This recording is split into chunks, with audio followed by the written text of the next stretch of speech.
Hello and welcome to this Fast Start webinar designed to get you started with Sage 50 Cloud Accounts. The agenda for the session is on screen now, so we'll be having a look at some essential settings held within the software, then looking at getting your customers set up in order to help get you paid. To do so, you'll need to record sales, so we'll be having a look at raising batch invoices against those customer records, then having a look at setting up suppliers. Now that section is much the same as the customer setup, so we'll take advantage of that to show you how you can import records. So not just suppliers, but the different type of records that you can import in order to save you time so you don't have to recreate records that you might already have in, say, an Excel spreadsheet. Then we'll look at how the nominal codes that are contained within the software can help you gain insight and report on your business. And outside of that, using departments to analyze the different areas within your company. So they sound quite similar. They allow you to do very different things there.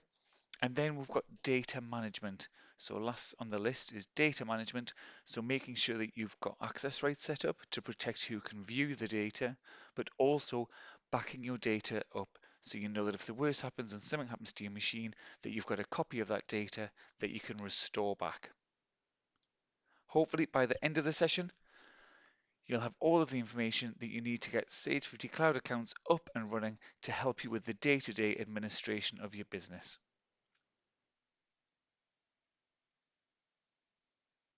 As you can see, I've moved into my software now, and this training is designed on the assumption that you have been through the active setup wizard and created your company with things like the company details, the financial year start date, VAT details, and so on, and that you're ready to log into the system. And when you log into Sage 50 Cloud Accounts for the first time, you'll receive the Customize Your Company wizard.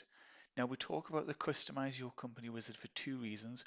One, because it's a really useful wizard in that it gathers most of the settings for your company in one handy place.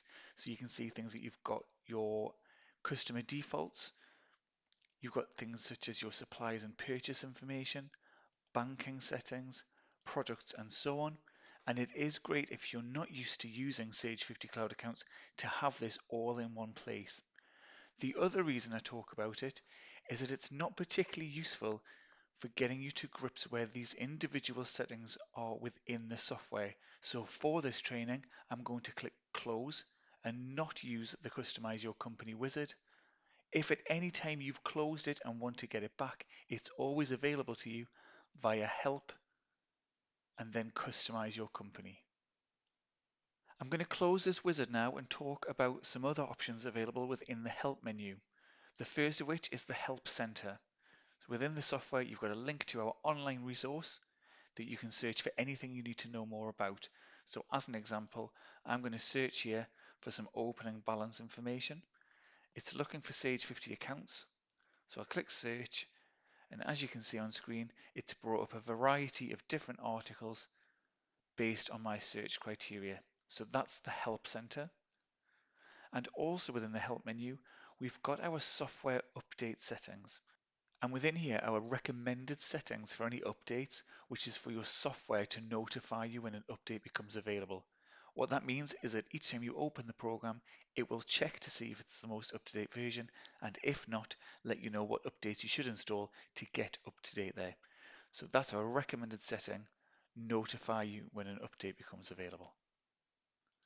Next to the help menu, we've got web links, which is a list of online resources such as the Sage homepage, our shop, and also a direct link through to the HMRC website should you need any clarification from that. And moving on again, we'll go to settings. Now I mentioned earlier that Customize Your Company contains most of the settings for your company. Things that it doesn't contain are things such as what your financial year is set to. And I bring this up because Sage 50 Cloud Accounts wants your financial year start date, not the end date. So before you process any transactions, it's worth coming into settings, financial year, and just making sure that this is correct. If it's incorrect and you haven't processed any transactions, simply change it and click OK there. Back within settings, we also have change program date, and that is the default system date. What that means is if you're processing on a Friday, but you're actually processing the transactions for the Wednesday before, by selecting that as your default program date, it means that when you raise transactions, that date will automatically show for you and you don't have to then select it each time. When you're ready to do so, you can just go back into settings, change program date, and set it to today's date.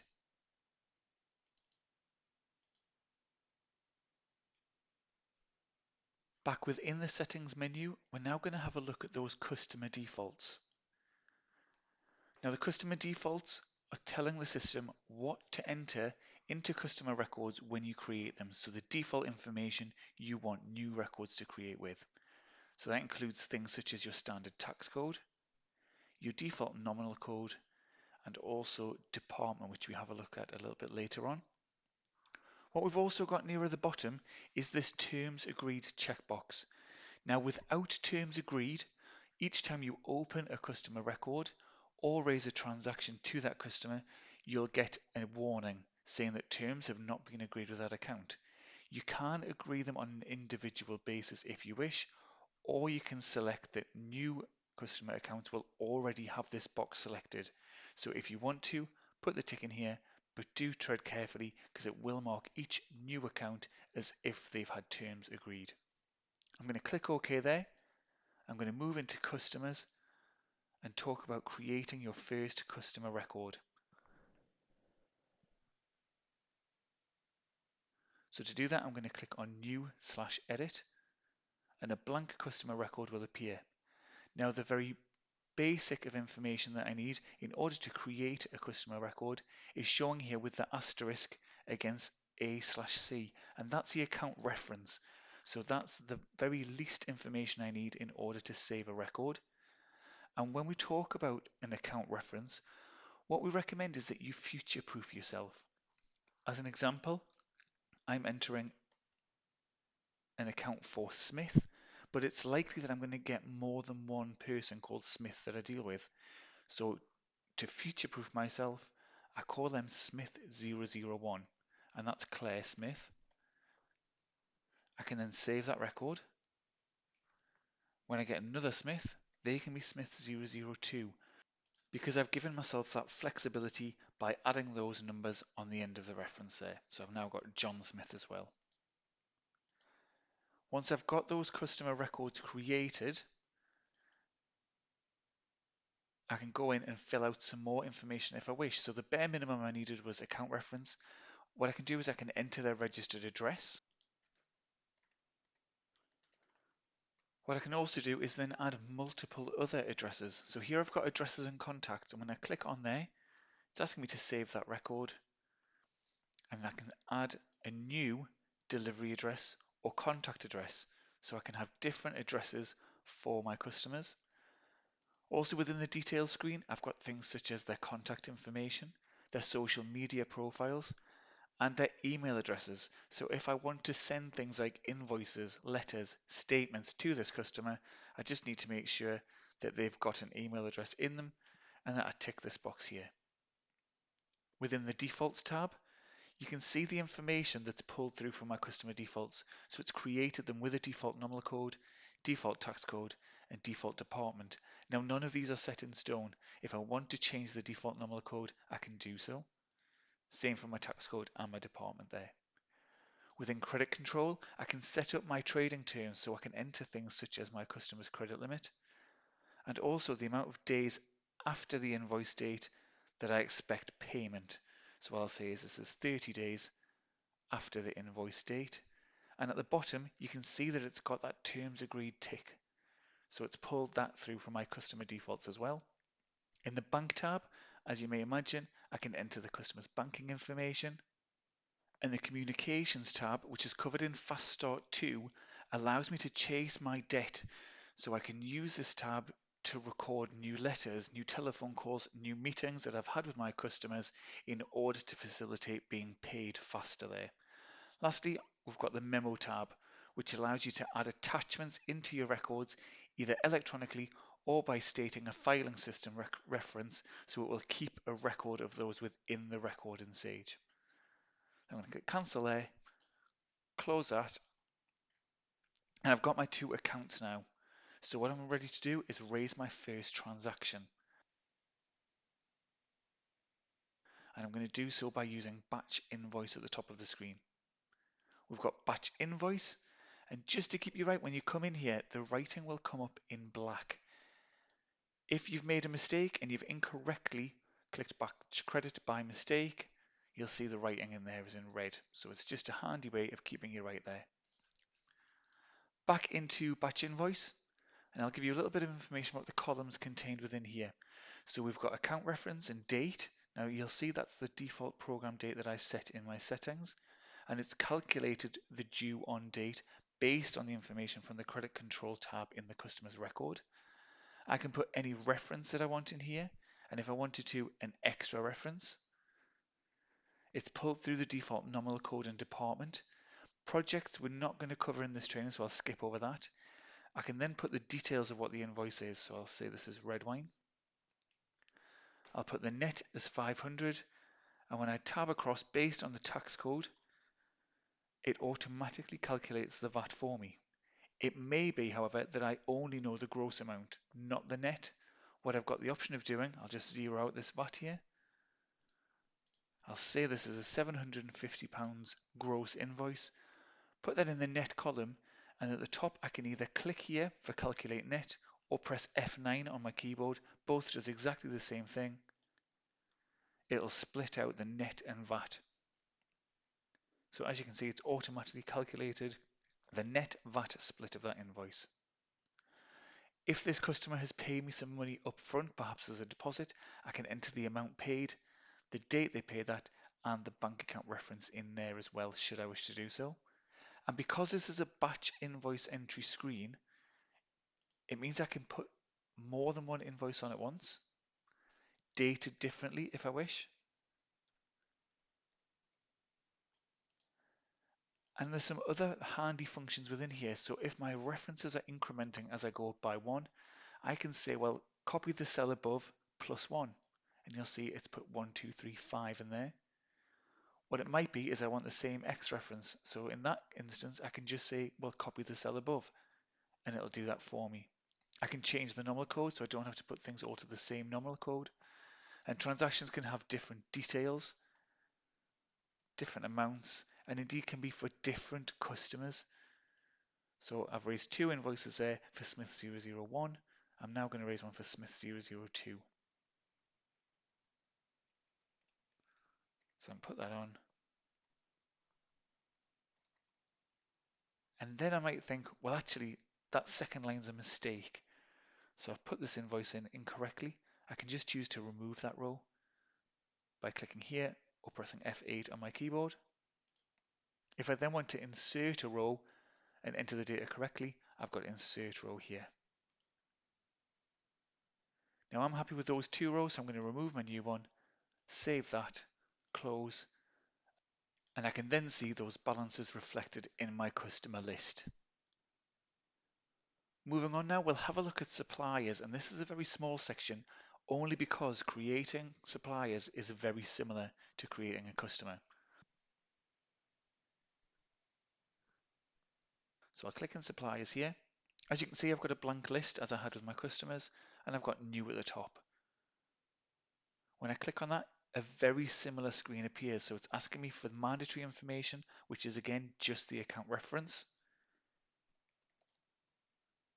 And as with customers, we would recommend that you future-proof yourself with these. And I've got things again such as the registered address, contact information, social media information, and email. Supplier defaults that will automatically populate based on what I've entered in my settings. Credit control, so I can enter the credit limit I've had from my supplier, when my payments are due, and again, if I need to, I can always tick this terms agreed box if it's not coming through from my defaults. And I've got a very similar bank, communications, and memo tab there. So I'm going to save this supplier and close. Now you can see that I've created 3 records, so 2 customers, 1 supplier, and it's taken me a little bit of time to do that. It may be that when you start using Sage 50 Cloud Accounts, you already have a list of your customers and your suppliers in another electronic system or perhaps in an Excel spreadsheet. And what Sage 50 Cloud Accounts will allow you to do is import those. So if you can get them into a CSV format or an Excel spreadsheet, those can be imported into the software.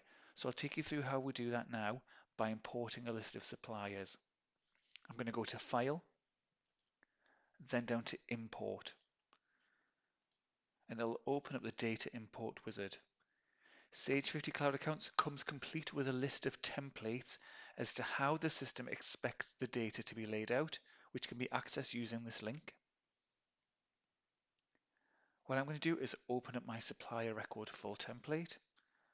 And when that opens, there's one column highlighted with a blue heading, and that's showing what's mandatory. So again, even when importing, the only mandatory information is that account reference. Anything else in yellow, we would encourage you to have, but it's not essential. They're just nice to haves. So for a successful import, make sure you've got at least your account reference in there. I'll close that screen. And it does specify here to make sure that you take a backup before you do your import. Now, backup is covered later in this session. An import is not reversible, so do make sure that you're taking that backup before going through it. I'm going to click Next and click Supplier Records. Click Next. It'll ask me the format my data is in, so mine's in an Excel worksheet, which I browse to. And then I need to specify whether my first row contains headings and therefore shouldn't be imported. Now I know mine does. It's got things like account reference, name along the top. So telling the system that just means don't import that row. Click Next, and it'll then ask me which of my fields correlates to the fields in Sage. Now that's because I'm not using the standard template. If you were, it would automatically populate. But for me, I can say, well, account reference is in my A/C. Account name is in my name column, and so on. If I'm going to be doing this again, I might want to populate my map and then save it. If I've already done it before, I can reload one by clicking Load Map. And if I make a mistake, I can click Clear Map. I'm happy that account reference and name are going to import, so I click Next. It gives me a summary telling me I'm going to import supplier records from Book 1, Sheet 1, and that I do have a header row. I'm happy to proceed, so I click Import. That'll run through and it tells me which records have been imported, and when I click Close, go back to my suppliers, I've now got a pre-populated list of suppliers there. Moving on, we're now going to have a look at the nominal ledger. So I've come into a set of data that's got a lot of transactions in it, purely because that will give us some more meaningful information to have a look at. The nominal ledger contains a list of all of the company's nominal codes, and as you raise transactions against those nominal codes, balances will accumulate that represent the different types of income, expenditure, assets, and liabilities for your business. There's three different types of nominal code, and the first type is an umbrella, so every code that sits within the nominal ledger is classed as a nominal code. Within that umbrella are the two other types. So the first are your bank accounts. So within my company, from 1200 down to 1240 are my bank accounts, and I can see those sitting on my nominal ledger, but they also have their own area in bank accounts, which is also the only place where I should create new bank accounts. So that's one other type of nominal code. The other are your control accounts, and they are held in settings, control accounts, and these are used by the system for automatic postings. As an example, raising a sales invoice will credit the sales nominal code and also automatically credit VAT on sales with the VAT amount.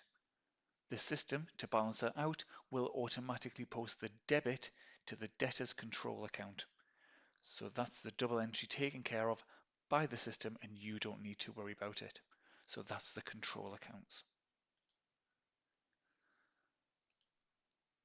Back within the nominal ledger, each of my nominal codes is assigned to either the balance sheet or the profit and loss, and that is recorded in the chart of accounts.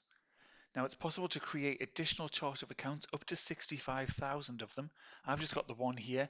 And if I was going to create a new chart of accounts, what I would recommend is to make a copy of the default and leave the default as it is, make any changes to this copy, and only when you're happy could you get rid of the default one there. What I can do is highlight and edit, and I can see that my chart of accounts is broken down into two tabs, the profit and loss and the balance sheet. Back into profit and loss there, and I can see that the sales on my profit and loss is broken down into the ranges in this bottom section. Similarly, I've got my purchases, direct expenses, overheads, and taxation. And on my balance sheet, I've got my fixed assets, my current liabilities, long-term liabilities, and my capital and reserves. And each of the ranges in each of those sections is broken down to show the lowest nominal code within that range and then the highest. So again, we've got that for profit and loss and the balance sheet.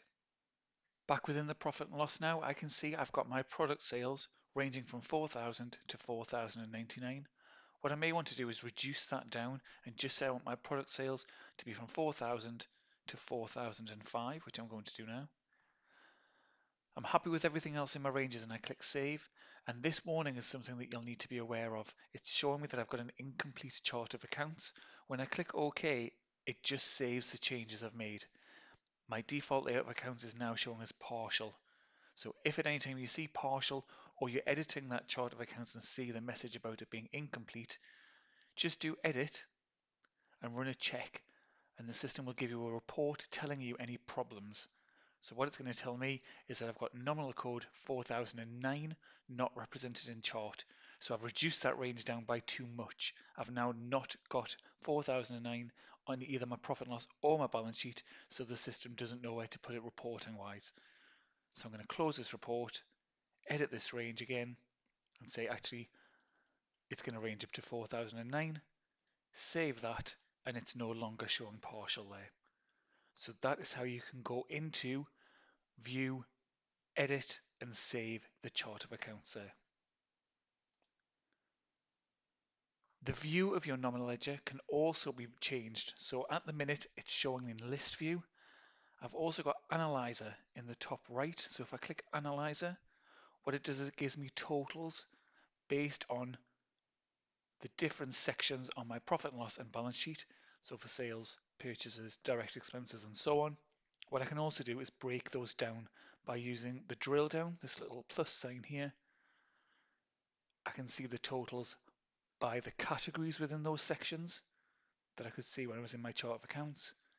And again, I can drill down further and see that by individual nominal code. I've also got a graph option. So I can click on graph and see a graphical representation of all the money in my business and where that sits. And again, if you hover your mouse over the relevant areas, you'll get the totals for those areas.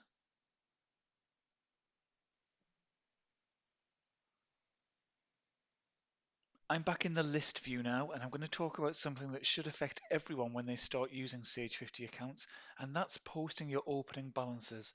So the state of your business when you start using Sage 50 accounts, any opening balances on customers, suppliers, and nominals there. Sage 50 Cloud Accounts comes complete with a very useful wizard to post those opening balances for you, which we'll have a look at in a moment. If you wanted to, you can go into an individual customer record, open them up, and use this OB button against their balance to post an opening balance in there. And that same OB button is within supplier records and also within your nominal records. But as I say, there is a wizard that guides you through the whole process step by step, and that's available in Tools and Opening Balances. And the important thing to mention here is whether you're using the wizard or you're using the manual opening balances button within each record, there's no need to enter your opening balances before using the system for day-to-day transactions. Simply post your opening balances when you're ready. So the wizard will first of all ask for your default date. So that's just the date that you want to process your opening balances on. It's usually the last day of the previous financial period. You can then choose to enter your opening balances for your customers. So you select the customer. The date will automatically complete and it'll be given a reference of OBAL. You can choose an extra reference if you want, and then you can choose to either record an invoice or credit balance against that customer. Now I'm using standard VAT, so all it asks me for is a gross amount. If I was using VAT cash accounting, because of the way VAT is processed on receipts and payments rather than invoices and credits, when using VAT cash accounting, you'd have to put the net VAT split on. Under both VAT schemes, if you're wanting to age these invoices, what you should be doing is putting them on with the appropriate date rather than just a default opening balance date. This is just like a batch invoice screen in that I can record multiple transactions against multiple accounts. When you've completed your customer opening balances, you can click on Save and then repeat the process for your suppliers. Again, the screen looks very similar. You can check your customer and supplier opening balances by running reports, and then you'll need to reverse the nominal balances. Now, the reason that you need to do that is that when you enter your supplier and customer balances, they are going to appear on the nominal ledger under your debtors and creditors control accounts. When you enter your full trial balance, those same balances will be entered on, so they'll be duplicated. So to prevent that, you use the reverse option, which will automatically populate the figures for you based on the totals that you've entered against your customers and suppliers. You can then enter the full trial balance from your accountant, any uncleared bank transactions, check your opening balances, and then check your data and back it up. And more information can be found about the opening balances wizard in Ask Sage article 11232. That's 11232. So we've had a look now at the nominal ledger and the chart of accounts and how that will dictate where codes sit on either the balance sheet and the profit and loss for analysis, and then also how we can enter our opening balances on those nominal codes. What we're going to do now is move on to departments and having a look at another form of analysis.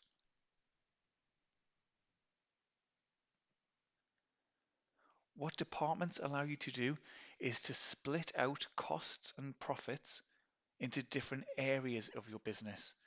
In my example, I've got it set up as departments.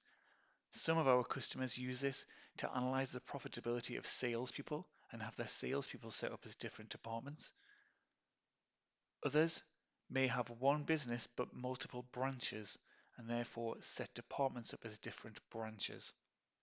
There's a maximum of 1,000 departments running from 0 all the way down to 999, and you can't create new ones, but what you can do is highlight one that isn't in use and give it a new name. So I'm going to edit Department 8 and call this one Clerical. Click Save, and when I'm raising transactions, for example, a supplier invoice, I'll click Batch Invoice, choose my supplier, and for this supplier, I can see the department in their record is Department 2, so that's the default that pulls through, but I can change it. So it's currently looking at purchasing. I might be raising a transaction for marketing.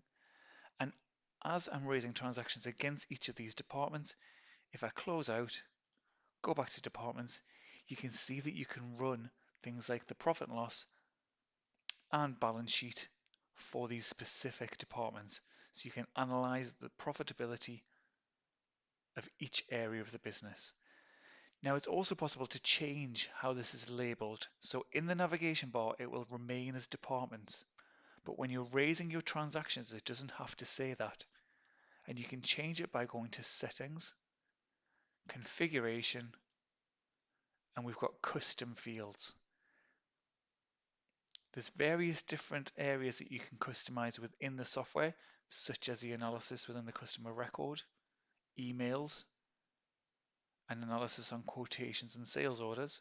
But we're going to concentrate here on the department. And what I want this to be called is business area. So I've put that in there. I'm going to apply that to my current company, close it, and this time if I go to suppliers, batch invoice, it no longer says department, it's asking me business area.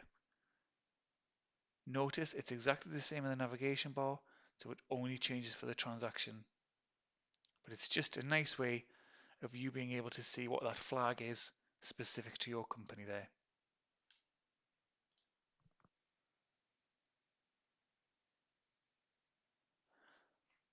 The last area on the agenda is data management, but it is quite a wide-ranging area. It covers access rights, so creating new user profiles to log into the company and process, restricting the access of those users, so it may be that you don't want them to access all areas of the program, so you can change their rights for that, and then backing up your data, so making sure that you've got a copy of the data stored securely should the worst happen and you need to get that data back. We'll start with access rights, and they can be found within settings and access rights. Even if you have a one user license, it's possible to create new user profiles. It's just that only one user will be able to log in at any time. You also need to enable it in settings, company preferences, and the parameters tab. I'm operating on a multi-user license, so I'm fine to just go straight ahead to settings and access rights and click on new. I'm going to create my new employee. She likes tea, so that's going to be her password. And you can see that I can either set her to full access or no access. That is not the limit of what you can do with our access rights. I'll leave her as full access for now, and I've got a list of ticks, so the different areas in the software with ticks against them. It may be that I don't want Jenny to have any access to my quotations. What that also does is it gives her partial access to sales orders as those two areas overlap. So anything that's shown partial will just get this square in it. I don't want her to have access to my VAT or my fixed assets. And what I can also do is drill down. So within, as an example, the suppliers area, I might say I don't want her to be able to age any of my supplier debt or have access to my price lists. When I'm happy with that, I can click OK, and Jenny will show in my user list as partial. Now that was taking somebody from full access and reducing down from there. It may be, if you've got someone who has very little access, that it's easier to create their record, give them no access, and then build it up. So for Chris, I'm going to say he's got no access, but then I'm going to give him access to my customers, my suppliers, my products, and I'll leave him with that partial access to the bank accounts. So rather than give him full access and then reduce down all the way down to what he's got here, it's easier to start with none and raise his access levels up. So again, I'm happy with that, and I'll click OK. I'm then going to click Close, and I'm going to go File and Log Off. So I'm currently logged on as the manager. If I log in as Chris, if we keep an eye on the navigation bar down the left-hand side, when I click OK, that's greatly reduced. It only gives me access to those areas that the manager logon said I could use. What I'll do is I'll go into customers. I'm going to raise a batch invoice, choose any customer. I'll just put the invoice amount in and click save. I don't mind about that financial year message. And then I'm going to log back in as the manager. And I'll have a look in the transactions list. And against each transaction, take this filter off. Against each transaction, there is a username. So for audit purposes, I can see that manager's been processing all of these transactions and Chris has processed this one. So that's another useful area when it comes to access rights and user profiles. And lastly, we're going to have a look at taking a backup. Now, a backup is important because it protects you in terms of any data loss. As an example, if there was an issue with your server or the machine that held your data was stolen, that data is then gone. If you've got a backup, you know you can just restore that backup in and you're back where you were. And it also allows you to make mistakes, to try routines out in the data, knowing that whatever the effect of the transactions, if it's not as you need, you can just restore back to your backup and try again. So to take a backup, we go File and then down to Backup. And you can choose to back up various different elements. So we would always say to be making sure that you're backing up your data files. If you edit our standard reports and layouts, you may want to back those up. If you are attaching anything into your records, if you're hosting images and so on, you can choose to select as many or as few of these elements as you want, but do always make sure you're backing up your data. The file name will be Sage Accounts, the company name, the date in reverse, and the time of the backup, and all of our backups are .001 files. As to where you should be backing up to, we would recommend somewhere that is secure and away from where the data is held. As an example, if it's on the server, back up to either a separate server or a removable device somewhere that you know you can keep that data safe. For this example, I'm just going to back up to my C drive in my backups folder. And I'm going to click OK, and it'll ask me if I want to check my data. Checking your data is a good way to make sure that there's no problems in there. So what it will look for is any corruption presented as errors, and also warnings and comments which are saying there are things in your data that may not be correct. We recommend that you check them out there. So errors are the most severe, which means you've got data corruption and should stop processing altogether to fix them. Warnings and comments are things that you may need to check out. So it's found very little wrong with my data. I'm going to click close there, close again, and it runs through that backup. So now I know I've got a backup. I'm fine if I wanted to process transactions to see the effect of those if I wasn't sure, and then just restore back. And as I say, should the worst happen and something happens to my data, I've got a backup stored securely that I can restore back in. Should I wish to do so, I can go File, Restore, browse to that backup, restore it in,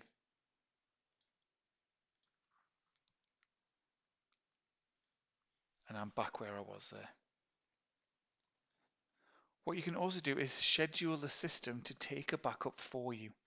So from day to day, as you're processing, it might be something that you think, I want to take the pressure away from me and let the system do it.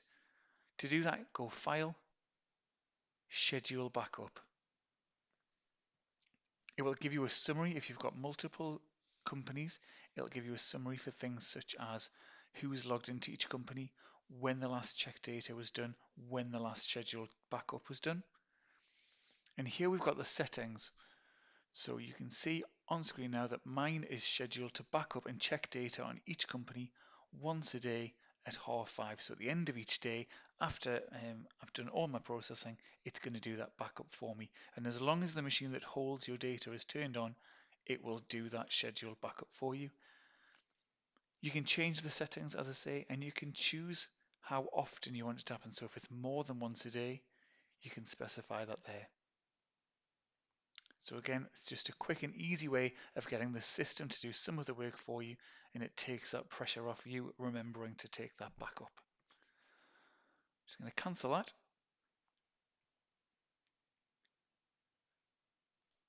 Close that screen and talk about two other areas that allow you to try things out without affecting your own company data.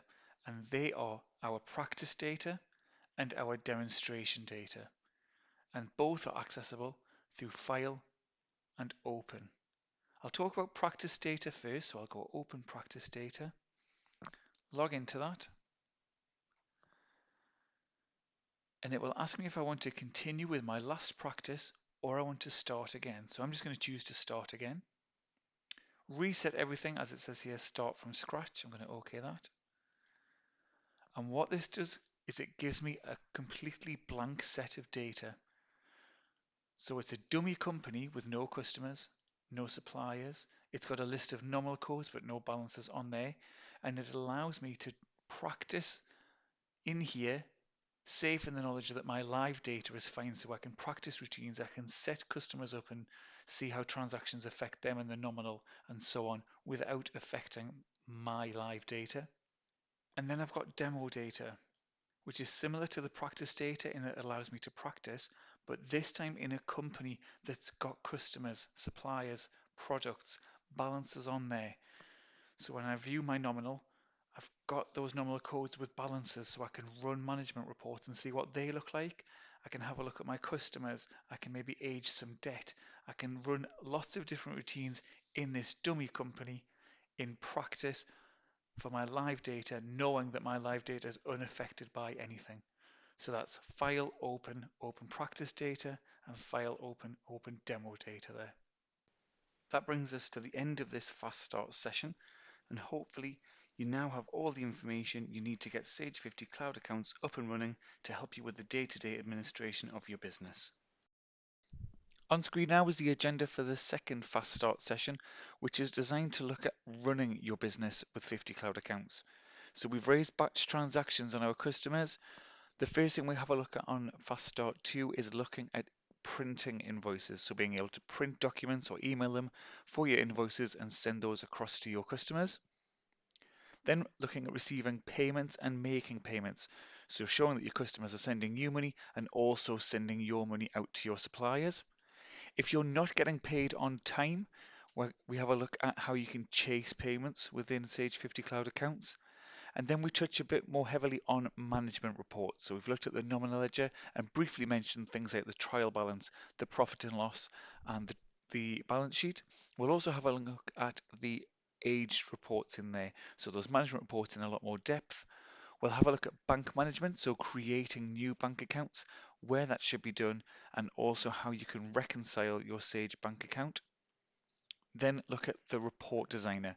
So that's a built-in program within Sage 50 Cloud Accounts that allows you to edit our standard reports and layouts. We're just going to touch on it briefly because the possibilities really are endless, but that is covered. And then lastly, the VAT return. So when you raise all of your transactions within the program, how Sage 50 Cloud Accounts can then build your VAT return for you quickly and simply and help you submit those figures across to HMRC. Following this session, further support and training is available. From within your software, using the F1 key will open up help files relating to the screen that you currently have open, and using Help and Help Center will take you to our online resource where you can search by subject matter and the engine will return any relevant articles based on the search criteria. And for further training, we have three options. Our on-site training, which is instructor-led by one of our Sage experts at your premises and can be one-to-one or one-to-many and can be on any subject that you wish. We also offer remote one-to-one consultancy, which is 1 or 2 hours with a Sage expert, personal to you, so we'll call you on the phone, connect to your machine, and not only tell you how to do something, but show you within your data. And lastly, we have our Sage e-learning, which is online digital training that is available to you to learn at your own pace. It's available for 18 months to revisit as you need and contains things such as step-by-step guides, hands-on interactive training and FAQs, and using the code FASTSTART10 you can get 10% discount on any e-learning package. We've got some customer quotes there and also the telephone number for our training admin team who will be more than happy to help you with any queries.